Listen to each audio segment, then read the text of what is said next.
వసుదేవుని దేవకిని బంధించి చెరసాలలో పెట్టాడు. కారాగారంలో ఇనుప సంకెళ్లతో బంధించబడిన దేవకీ వసుదేవులకు ప్రతి సంవత్సరం ఒక శిశువు జన్మించాడు. వారిలో ప్రతి శిశువు విష్ణు అవతారమేనని తలచి కంసుడు ఒక్కొక్కరిగా వారిని వధించాడు. విశేషంగా అతడు అష్టమ సంతానానికి భయపడినప్పటికీ నారదుని రాక వలన ఏ శిశువైనా కృష్ణుడే కావచ్చుననే నిర్ణయానికి అతడు వచ్చేశాడు. కాబట్టి దేవకీ వసుదేవులకు పుట్టిన పిల్లలందరినీ చంపడమే ఉత్తమమని అతడు భావించాడు. కంసుని ఈ కార్యాన్ని అర్థం చేసుకోవడం ఏమంత కష్టం కాదు. తమ ఆశయాలను తీర్చుకోవడానికి తండ్రిని, సోదరుని, సమస్త కుటుంబాన్ని, మిత్రులను, రాజవంశంలోని జనులు వధించిన పెక్కు సంఘటనలు ప్రపంచ చరిత్రలో ఉన్నాయి. ఇందులో ఆశ్చర్యకరమైన విషయం ఏదీ లేదు.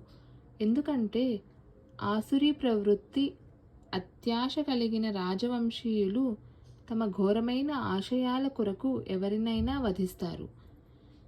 నారదుని వలన కంసునికి అతని పూర్వజన్మ విషయం తెలిసింది. పూర్వజన్మలో తాను కాలనేమి అనే రాక్షసుడని, విష్ణువుచే తాను చంపబడినానని అతడు తెలుసుకున్నాడు. ఇప్పుడు భోజవంశంలో జన్మించి అతడు యదువంశానికి బద్ధశత్రువుగా అవడానికి నిశ్చయించుకున్నాడు. శ్రీకృష్ణుడు యదువంశంలో జన్మింపనున్నాడు కాబట్టి పూర్వజన్మలో వలనే ఇప్పుడు కూడా శ్రీకృష్ణునిచే వధింపబడతానేమోనని అతడు మిక్కిలి భీతి చెందాడు.